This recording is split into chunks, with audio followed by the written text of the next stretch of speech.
pessoal, me perguntam assim, nossa, como você arruma essas pautas? De onde você tira tanto assunto? Posso falar? O universo põe no meu colo, entrega de bandeja, coisas que eu nunca imaginaria entrevistar aquele assunto, aquela pessoa, cai assim, como é o caso da nossa entrevista de hoje.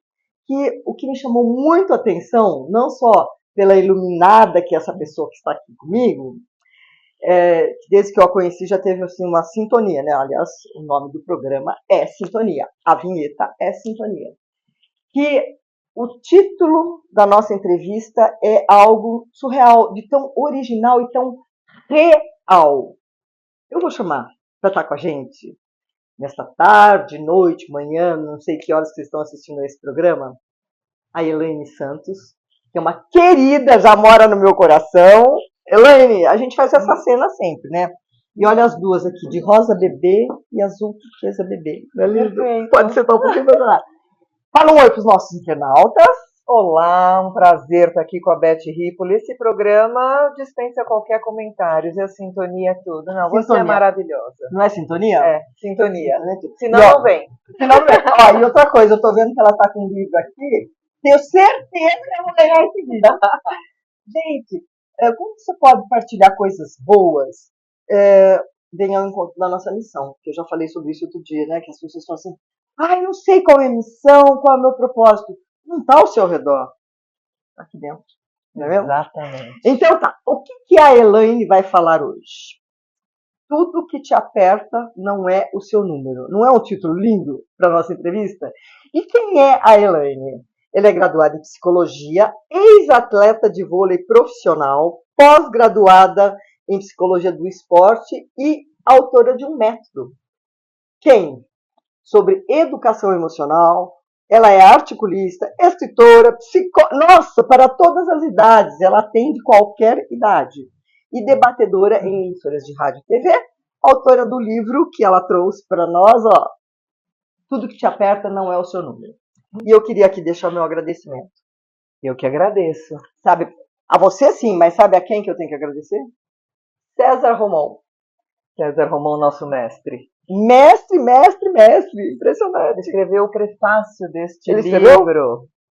Então... E ele vai escrever o prefácio do meu e-book. Com certeza. Gente, que legal. Quem o conhece se apaixona. O César, que aqui eu deixo realmente o meu agradecimento, foi quem me apresentou a Elaine e falou do assunto dela, e eu me encantei, e cá está ela para falar. Tudo que te aperta não é o seu número. Pode explicar isso pra gente, pro nosso internauta? Com certeza. Sabe, Beth, muitas pessoas às vezes ficam forçando uma situação para entrar na caixinha, entrar naquele molde. Então eu digo assim, que a gente, quando nasce, a gente recebe uma cartilha. Você tem que viver dentro daquela cartilha.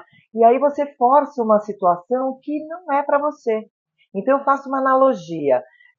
Tudo que você força não é o seu número. Serve para sapato, anel, roupa e relacionamento. Uhum. Então, a minha dica é, se você está forçando alguma coisa, não é o seu número.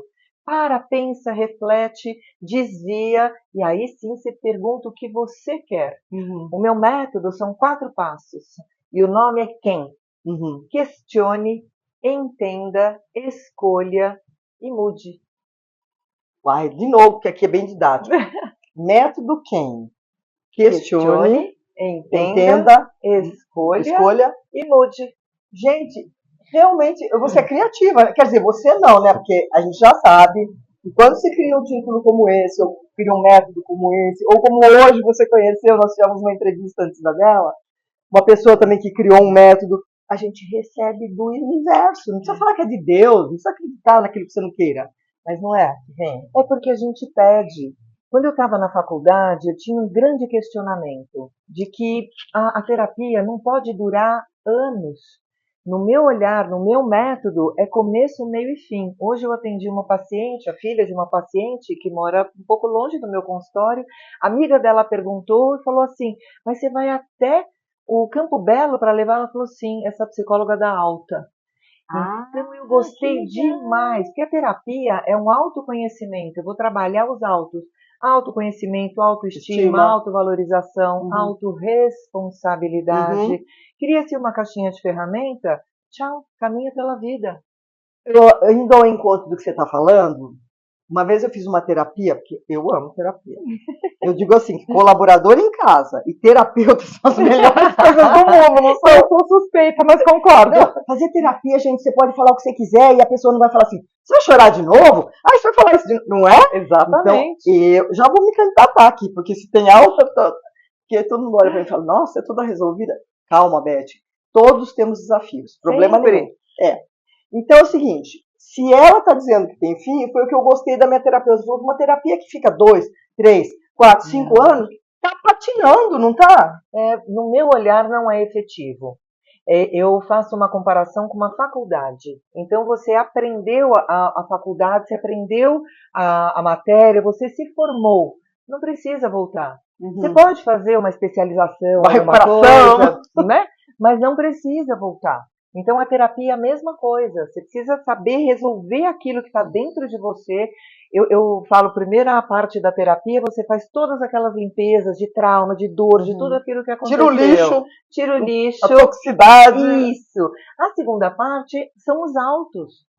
E aí eu faço essa comparação com o celular, por exemplo. Se você sabe como o celular funciona, não fica muito mais fácil de você lidar com ele? A gente é a mesma coisa. Como eu funciono? Só que na nossa cultura, se você falar sobre você mesma, é arrogante. Nossa, como ela é prepotente. Eu chamo isso de autoconhecimento. E eu já dizia, né, Sócrates, Jesus, conheça-te a ti mesmo. Exatamente. Sem a gente se conhecer, você não tem espaço para ter solidariedade, compreensão com o outro. Exatamente. É mesmo? Muito bem. Os filhos de hoje, você acha que eles vão cuidar dos pais na velhice? Porque assim, se a gente educa, nunca se sabe o que se espera depois, né? Qual a sua opinião? Vai depender muito dos valores que os pais estão passando para os filhos. Hoje em dia, eu vejo uma inversão de valores muito grande. Então, a criança tem prioridade para sentar à mesa, para entrar num elevador, para dar uma opinião do lugar onde quer ir. Eu não gosto desse modelo, que é uma educação liberal demais. Então, eu gosto daquele olhar da democracia. Então, os filhos, sim, precisam opinam, com certeza, mas a palavra final é dos pais. Então, trazendo esse olhar para o filho de como ele respeita uma pessoa de idade na rua, e muitas pessoas falam velho, já vi criança, é velha. Não é assim. Então, você educando o seu filho com valores, onde quer que eles estejam, eles vão cuidar de você. Porque existe hoje uma mentalidade de que passou dos 50 já está descartável, né? E os jovens, eu percebo isso. Outro dia, no elevador do clube que eu frequento, estava eu e um rapaz, de uns 20 e poucos anos. Eu sou uma senhora, você concorda? Não. Não, é uma diva. 73 anos? Não. Eu sou uma senhora. Então, o que você entende? Aquele elevador imenso que abriu a porta, o cara podia esperar e pôr a mão. Ele saiu, não falou nem tem nome. Então, realmente, não se pode culpar as crianças do comportamento delas. Porque nós somos os responsáveis. Quer dizer, a turma de hoje. Você concorda? A criança copia tudo aquilo que ela vivencia. O exemplo não é a melhor maneira de educar. É a única. Nossa, eu gostei dessa frase, porque eu ia falar outra, né? Eu ia falar assim, a palavra convence, o exemplo arrasta. Então, o que você acabou de falar, adorei. O exemplo não é a única maneira de... Não é a melhor maneira. É a única. É a única. Lógico. Porque se a criança vive num ambiente agressivo, que os pais gritam, ela vai replicar isso fora. Nenhuma criança nasce geniosa. Nenhuma criança. Ela aprende, ela se torna geniosa pelo ambiente tóxico que ela vive. E aí a ausência de limites também. Sim. Hoje nós vivenciamos uma era em que a delimitação de onde vai o direito e o dever do outro parece que está esquecida. Acho que nem tem, né? Apagaram. Apagaram. Hoje, me parece, não são todos os casos, né? Porque eu convivo muito com todas as idades, que os pais estão escravizados pela vontade dos filhos. Sim. Eu não culpo os pais. porque está muito difícil educar essa geração. Ah, Antigamente, a gente simplesmente aceitava o que pai, professor falavam, era autoridade. nossa, nem falava, né? Era só olhar. Só olhar a gente já sabia. Em casa a gente conversa, pronto, né? A alma saía do corpo e voltava naquela situação. Você fala, meu Deus. Agora, as crianças têm muito mais informação. Elas estão mais inteligentes. Milênio. Exatamente. Então, os pais estão com essa dificuldade de colocar limite. Eles têm medo. Tem algumas crenças de, por exemplo, se eu colocar limite no meu filho, ele não vai ter autonomia para a vida. Ele vai ficar frustrado, ele vai ficar com medo. É exatamente o contrário. Tem que passar pela frustração, não tem? Assim, quer muita coisa, não deu certo. Tem que lidar com aquilo, porque senão a vida inteira vai ter que estar tudo certo para que ele seja feliz. E não é assim. Não é. Porque quando ele vai para o mundo lá fora, ele vê a realidade. Em casa, pai e mãe toleram tudo. Pode tudo, aceita, ok. Só quando ele vai para a vida real, não é assim. Aí é o que eu chamo de quebrar. Ansiedade, automutilação, até as coisas piores que infelizmente a gente está vendo muito agora. E os jovens hoje em dia, eles estão realmente precisando de um norte, porque apesar de toda essa conectividade da era digital, o que está acontecendo? Eles estão solitários. Solitários, filhos perdidos dentro de casa. Ano passado saiu uma estatística que o grau de ansiedade dos adolescentes, de crianças, superou dos adultos. Eles não têm conta para pagar, não têm responsabilidades e eles estão muito mais crianças ansiosas do que a gente via antes. E sabe o Gustavo Hochendorf, que se conheceu hoje aqui? Ele estava falando que saiu agora recentemente um estudo de que o Brasil é o país número 1 em ansiedade. Eu fiquei chateada com essa informação. Então, como aqui só tem boa notícia, eu e a Ilane estamos aqui para mostrar que existe um caminho. Com certeza. Existe um caminho? Com certeza. E, por exemplo, qual é o caminho para aquela pessoa que não sabe dizer não? Porque não é só o pai e a mãe que não sabem dizer não para o filho. Sim. Mas um monte de gente não sabe dizer não em diversas situações. O que você diria aqui? Exatamente. É uma crença. Eu chamo de cultura do garçom. A nossa cultura. Eu gosto muito do lúdico porque eu gosto dela, ela faz metáforas, é bárbaro isso. Então, cultura do garçom. Como que você aprendeu? Sirva ao outro. Ai, mas eu tô cansada, eu tô indisposta, eu não quero essa festa. Nossa, ela vai ficar tão chateada. Nem ouviu que você não está se sentindo bem. Então, a gente é treinado a servir ao outro. E como você vai dizer não para o outro? Não pode dizer não, porque ele vai ficar chateado. Agora, você ficar chateada, tudo bem. Só que eu digo assim, você passa o dia inteiro com você. Acorda, almoça, passa a tarde, janta, dorme. Se você não for uma companhia agradável... E não satisfizer parte, não dá para satisfazer tudo? Parte dos nossos desejos, né? E outro que eu falo que é um upgrade, né? Você dizer não sem explicar. Então, não, muito obrigada. Porque a gente tem sempre esse pensamento do julgamento do outro. O que o outro vai pensar? Não dá para agradar todo mundo. Você estando com a sua consciência tranquila, deitou a cabeça no travesseiro, está feliz e ok para a sua vida, é isso. Se o outro se magoar, outra coisa importante. O problema é dele. Isso, porque as pessoas falam assim, eu tenho receio de magoar o outro, mas a gente não tem esse poder. Quem se magoa é o outro. Se deixa magoar, exatamente. Né? Agora, precisa entender esse ponto de mágoa. O que aconteceu? O não é muito libertador, né? E saudável. Então, vou acrescentar uma coisa, se permite? Claro. Eu ganhei do Márcio Nami, que é um também que vem aqui. Essencialismo. Você já leu Essencialismo? Não, ainda não. Lá é a prática do dizer não. A pessoa que diz não na hora correta, adequadamente, ela é muito mais respeitada, do que aquela que é tudo sim, sim, sim, e ela está se autodestruindo porque ela não tem vontade, ela está fazendo uma coisa importante. Aí vem alguém, pede, ela larga o importante dela e vai priorizar do outro. Posso dizer, gente, eu até outro dia era assim. Eu sempre queria fazer para o outro. Isso é sinal que a gente quer ser amada, né? Quando você tenta agradar muito ao outro, significa que você quer amor. Também. Mas eu estou me amando muito. Sim, mas pode ser esse reflexo de você olhar para o outro, aquilo que a gente recebeu de herança. Então precisa visitar essa malinha que a gente recebeu dos nossos pais. Igual uma malinha de roupa, uma loja, isso serve, isso não serve. Isso abre o baú. Isso, quero, não quero, serve ou não serve, questionar. Quando vem a opinião de alguém, quem falou, de onde falou, por que falou, qual é o grau de experiência que essa pessoa tem. Meu pai falava assim, serve ou não? Meu pai falava assim, não se importe com o que falam de você, se importe com quem fala, não é? Por exemplo, se ela falar algo a meu respeito, que talvez eu ache assim, não sei, ela é uma pessoa que tem gabarito para isso, ela tem conteúdo, ela tem informação. Então eu vou respeitar e considerar. Não é com todo mundo que eu faço isso, porque assim, eu quero ser feliz, não preciso ter razão. Falou uma coisa, outro dia falaram que eu não sou pianista.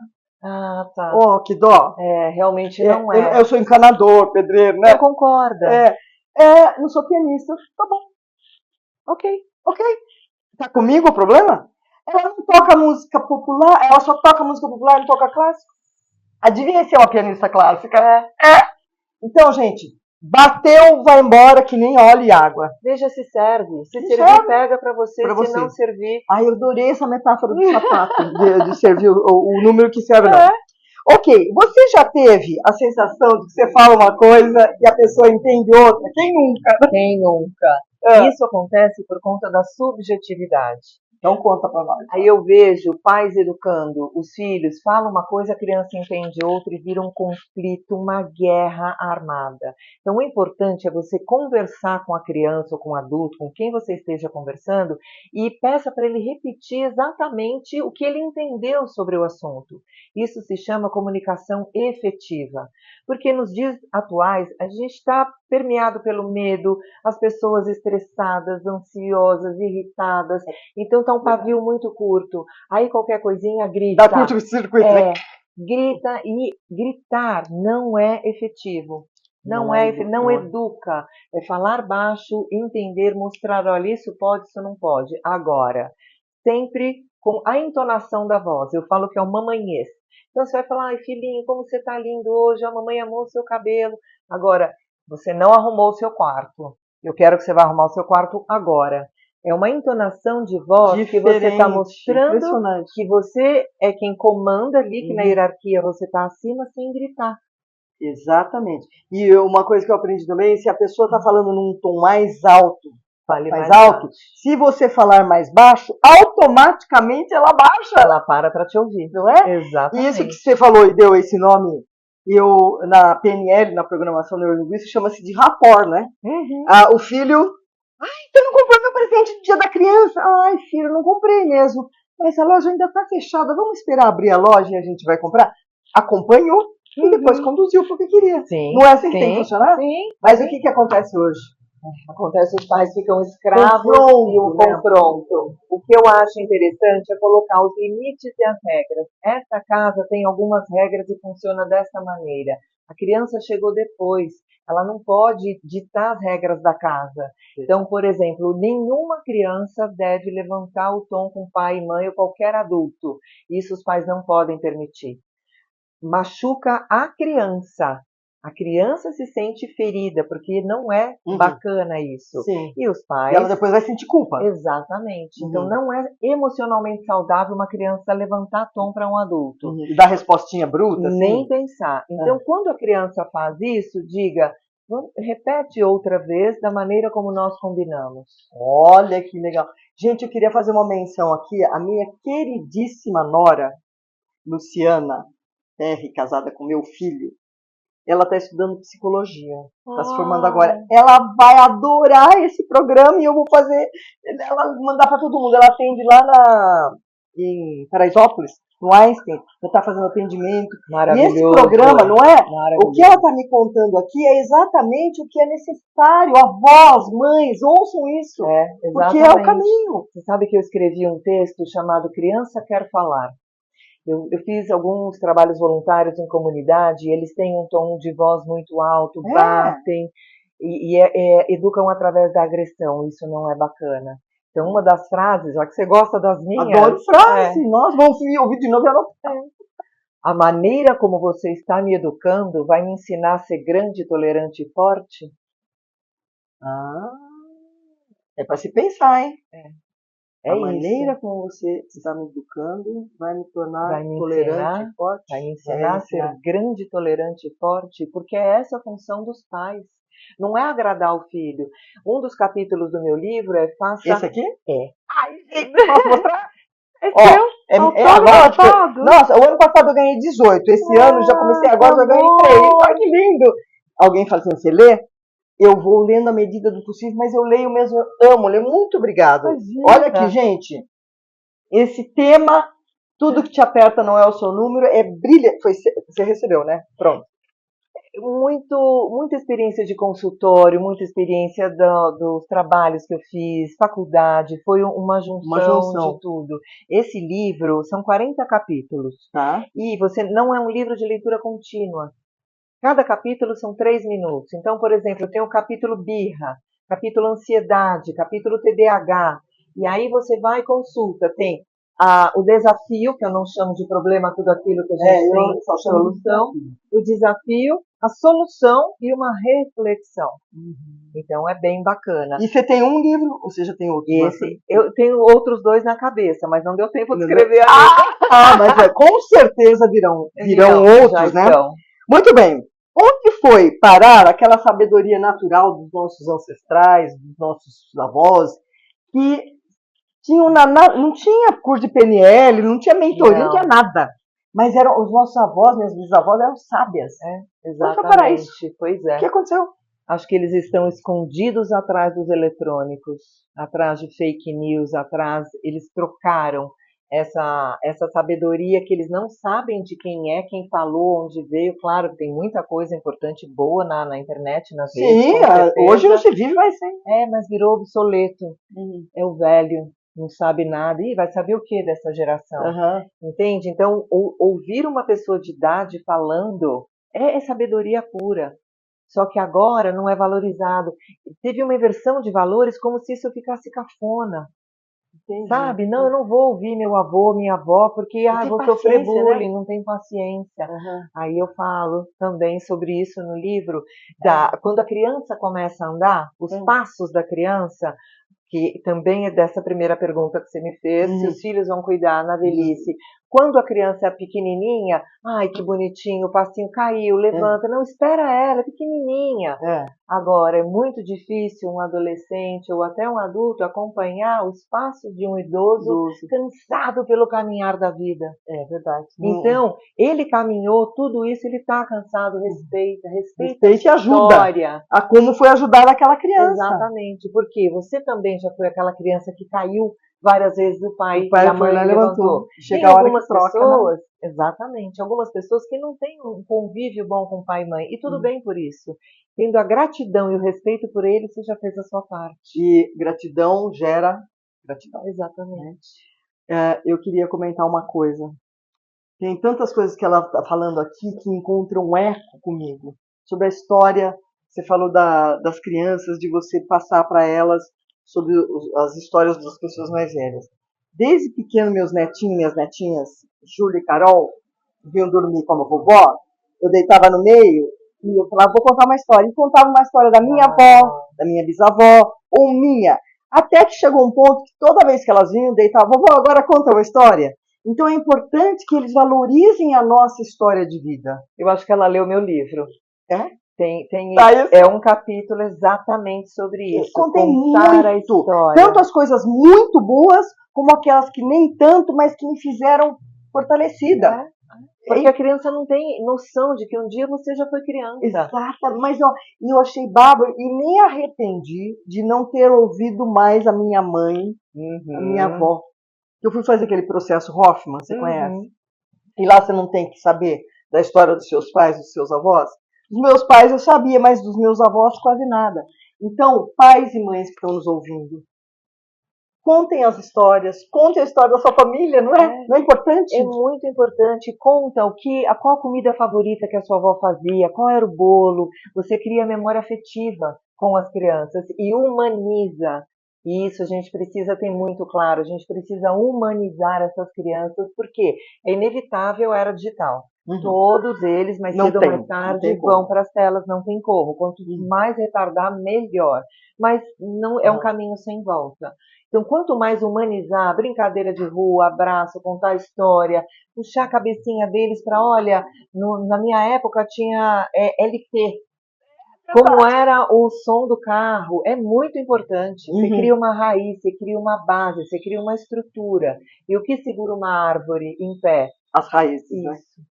Ai, que lindo. Tô achando assim o máximo poder reviver isso e vir ao encontro do que está no seu livro. E graças a Deus eu tenho assim esse lado de tentar fazer o melhor, porque os pais erram. Porque não tem manual. Não tem erro. Como que não tem erro? Não tem erro. Eles fazem o melhor.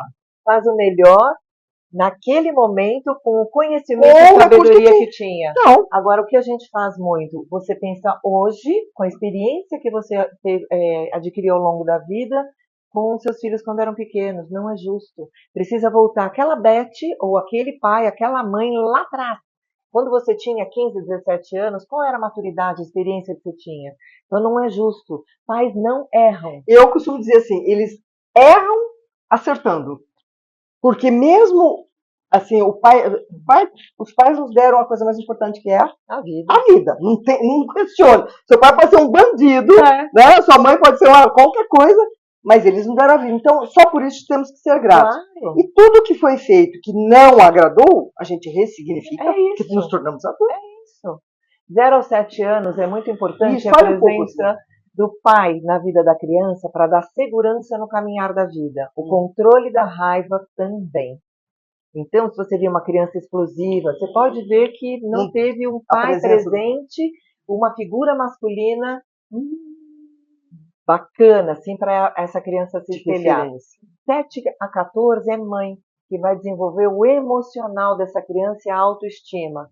14 para frente é a junção dessas duas figuras, o que ela recebeu, e aí ela vai continuar colocando coisas que ela aprendeu na malinha da vida. Então, em algum momento, é igual roupa. Ah, mudei de estilo, não tá bacana, isso aqui não serve mais. Gostava, não gosto mais. Isso. A vida é esse movimento o tempo todo, não pode ser engessada. Que lindo, Elaine. Não tem certo e errado, tem escolhas e consequências no meu olhar. Eu gosto muito de uma frase da antroposofia que diz assim: escolher tem consequências. Não escolher tem consequências. Não é? Não escolher é uma consequência. Gente, não tem opção. Qualquer coisa você escolher. Então, tem algumas coisas. Nós fazemos as próprias escolhas para que ninguém faça. Sim. E ponderar nas escolhas. Sempre. Nossa Senhora. Conta para mim, qual que é a idade, a partir de que idade que se educa emocionalmente e se forma a inteligência emocional de uma criança? Desde o ventre materno. Maria, é isso mesmo. Quando a criança é concebida, liga-se um gravadorzinho. Então ela está sentindo e está ouvindo tudo aquilo. Pode ver que uma mãe que teve uma intercorrência na gestação, ou uma turbulência, enfim, a criança vai nascer mais agitada, mais chorona, mais insegura. Então é desde sempre. E tem que compreender, né, Elaine? Sim, sim. Sempre, sempre, sempre acolher, entender e ver qual o dano que causou. Por quê? Mesmo que essa criança não tenha tido uma figura masculina positiva ou a feminina, ela consegue resolver isso. Na vida intrauterina também. Então é importante esse olhar dos pais. O que está acontecendo? Porque nenhuma criança nasce geniosa, ela se torna. Nenhuma criança nasce insegura, ela se torna. Então isso é muito importante. Eu tive o desafio de atender gêmeos, trigêmeos, de 2 anos e meio. Aí eu desenvolvi os bonecos das emoções. Tem no meu site Medo, Raiva, Tristeza e Alegria. Para ensinar a educação emocional desde a primeira infância. É muito importante, porque aí, além dela reconhecer nela e aprender a se autorregular, ela vai reconhecer no outro. Então, uma das menininhas falou, o vô estava muito nervoso, enfim. Aí, vovô, você está com raiva? Ela disse não. Ela fez assim, ó. Eu estou vendo, você está vermelho, o bonequinho é vermelho. Eu estou vendo, você está com raiva sim. Então ela aprende a reconhecer e a respeitar o espaço do outro. Está nervoso, então deixa eu esperar um pouco. Olha, eu quero conhecer mais o seu trabalho, viu, Elaine? Porque isso tudo você fez Depois você deixou de jogar, porque ela era atleta, né? Você jogou pela seleção? Joguei, eu fui atleta de vôlei profissional na década de 80, da E olha o que primeira, que ela está fazendo hoje com a gente. Você se primeira especializou nessa tarefa. Quem? no quem? No quem? Vamos repetir o que é o quem? Que? Questione, entenda, escolha e mude. Amei de paixão. Os casos de bullying, me conta. Eles estão aumentando. E como é assim? Com essa gravidade, como é que é possível resolver isso? Porque tem efeitos. Olha, infelizmente está aumentando muito. Agora, um alerta que eu quero fazer para os pais.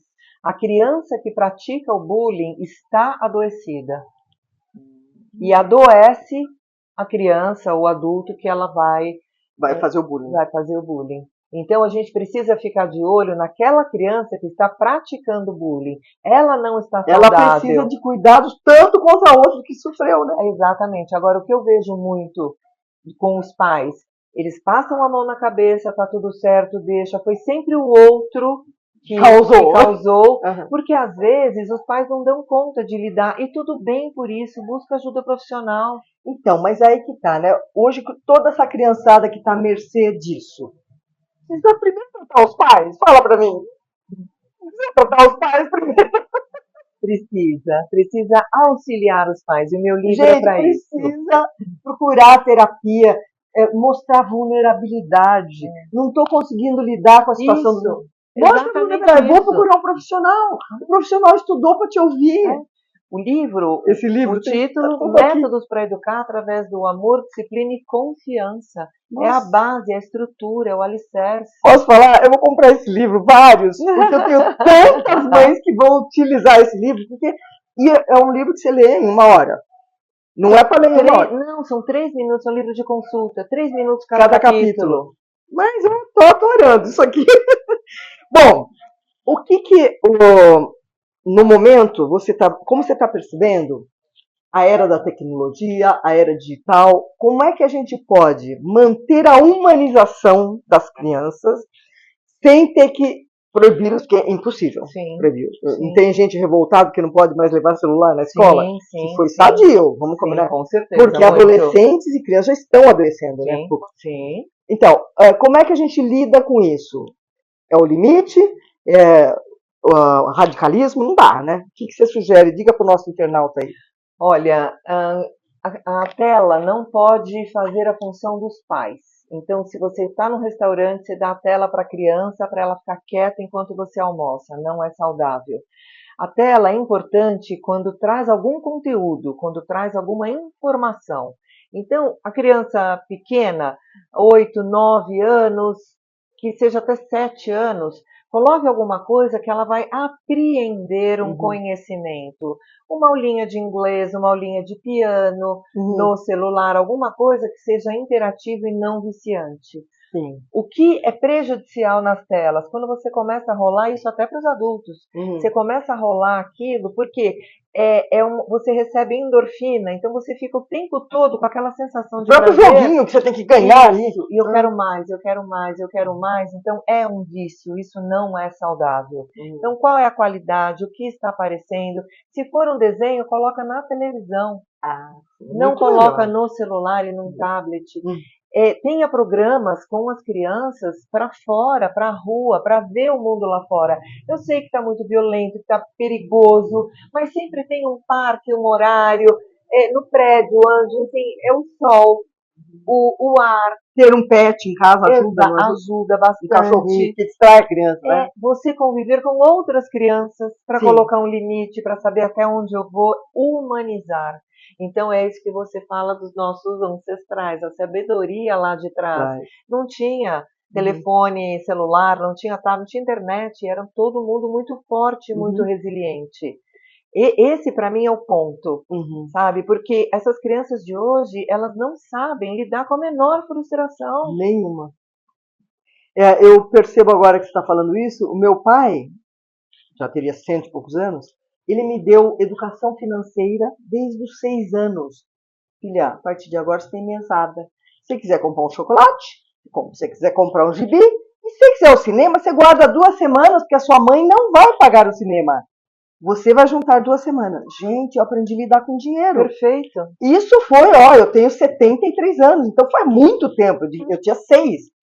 Era uma coisa da sabedoria nata da pessoa, né? E ela leu o livro, que um dos capítulos é educação financeira. Ela leu o livro certeiro. Sério mesmo? Já leu antes. É o seguinte, vocês estão testemunhando, eu vou passar pelo crivo dela, porque faz muito tempo que eu não faço terapia. E eu tô achando que eu tô precisando. Então, eu já tô. Você falou que tem prazo? Quanto tempo dura a terapia? Começo, meio e fim. Então, mas tem assim, 1 ano, meio. 6 meses? Não, 1 ano não, menos. Depende da demanda. Depende da Quando demanda. já está parcialmente resolvida, porque eu acho que todo mundo. Às vezes é só pontual. Uma sessão pode ajudar. Uma viradinha de chave. Eu vou voltar aqui e falar assim, gente, eu fui na Elaine. Consegui, deu certo, no Campo Belo. Aqui do lado. Você me aceita, Elaine? Claro! Embora ela não precise, mas não, vamos lá. Não, todos precisamos, né? Você sabe que... Você não concorda? Eu concordo com isso. Todo mundo precisa de terapia para limpar todo aquele lixo e desenvolver o autoconhecimento, ponto, acabou. A educação emocional é fundamental. Esse meu método, Ken, são vários exercícios, várias personagens que eu gosto do lúdico, autoconhecimento. Tem um dos exercícios que é a limpeza de crenças. Então é um papel que você escreve, estou devolvendo para você, pai, mãe, irmão, seja quem for, a crença tal, por quê? Você escreve o motivo, põe a data e assina.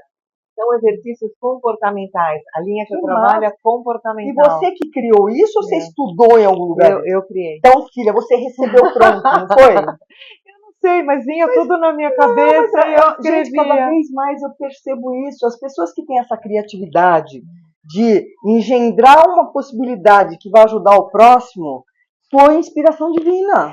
Eu fico questionando o tempo todo como eu posso resolver, e aí acho que eu vou juntando as pecinhas que eu aprendi. Aí vai baixando, vai fazendo download. Você vai fazendo download. Tá? E aí vem... como, cadê? As músicas que tem aqui que eu compus, que você vai ganhar meu CD, ela tem, né? Se eu não tivesse, eu compraria. Como assim? Então, aqui tem 3 composições minhas, e tem músicas que eu canto em português, inglês, espanhol. Cantar, gente, eu não sou cantora. Eu sou uma pianista que canta, não uma cantora que toca. E no estúdio conserta tudo, até parece que eu tenho voz, não tenho. E esse é o livro, já falei para vocês, Sintonia, nome do programa, nome do livro, que ela que veio entrevistar hoje, 1 ano depois que eu lancei, você está no livro. Você acredita? Ai, que delícia! A modernidade. Não é o lado bom, né? A tecnologia. Ela está no livro, então se você quiser vê-la, você pode vir pelo livro. E esse é seu. Ai, eu também ganhei o meu, fico muito feliz. E lógico que a gente já passou da hora, já estourou o tempo, mas vai ter que voltar. Olha para o nosso internauta e pais e mães, avós, educadores, manda sua mensagem, por favor. Diria, tudo que te aperta não é o seu número. Se alguma coisa está te incomodando, você não consegue resolver, busca ajuda, busca conhecimento. Às vezes é um detalhe que pode resolver e salvar a vida de muitas crianças. E eu não digo só salvar a vida mesmo, mas de ter uma qualidade de vida importante. Então, tem desafio? Tem solução. Foca sempre na solução. O que a gente faz muito é focar no problema. Meu filho, isso, aquilo. Foca na solução. Também tem uma personagem, senhor negativo, senhor positivo. Então, como é que eu posso resolver essa situação? E quando você mantém o foco na solução, ela chega. Sempre melhor. É sempre olhar a abundância e não a escassez. E eu complemento aqui essas lindas palavras da Elaine, que sempre existe uma saída. Sempre. Sempre. E um mantra que eu adoro da antroposofia é: o mal é um bem deslocado, fora do lugar. Depois tudo se ajeita se a gente tiver inteligência emocional. Exatamente. Não pode ser assim, né, gente? Não. Fazer análise, isso para quem... imagina que eu falo dos meus problemas outra pessoa. Oi, acorda, vai fazer terapia assim, que é coisa boa. E marca a hora que ela vai sair daqui, eu já vou marcar a hora. Gente, super obrigado. Se você gostou desse programa e conhece crianças que estão assim, não são vítimas dos pais, mas estão sob a mercê de pais inseguros, emocionalmente defasados, faça esse link, porque só assim nós vamos melhorar o mundo. Com certeza. Ouvindo uma notícia, ouvindo Big Brother, não vai melhorar o mundo. O que melhora o mundo é trazer uma pessoa com esse gabarito, com esse conteúdo da Elaine que criou o Ken. Se você pegou agora essa entrevista, ouça desde o começo. Obrigada. Eu que agradeço. Amei. Tchau, gente.